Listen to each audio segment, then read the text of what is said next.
Bekerja sama dengan Rumah Sakit Farun, pemerintah Kota Lok Sumawe memberikan edukasi penyebaran penyakit HIV/AIDS kepada ratusan remaja di SMA Modal Bangsa Arun, Selasa 5 Maret.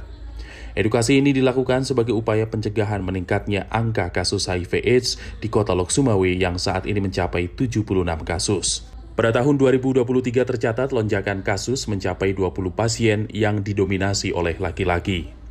Kepala Bagian Protokol Komunikasi Pimpinan Pemerintah Kota Lok Sumawe, Darius, menyebutkan pihaknya menargetkan di tahun 2030 jumlah kasus HIV/AIDS dapat ditekan.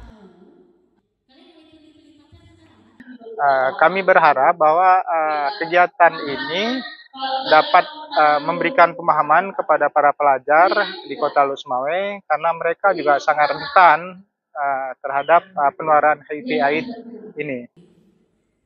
Saat ini pemerintah juga terus mengingatkan masyarakat agar memiliki kesadaran diri untuk melakukan pemeriksaan darah atau screening sebagai langkah deteksi dini HIV. Hal ini penting agar tidak terjadi penularan lebih luas dan pengobatan yang dilakukan oleh tenaga kesehatan dapat lebih maksimal. Dari Kota Lok Sumawe, Provinsi Aceh, Trifani, Kantor Berita Antara mewartakan. Baik, tapi yang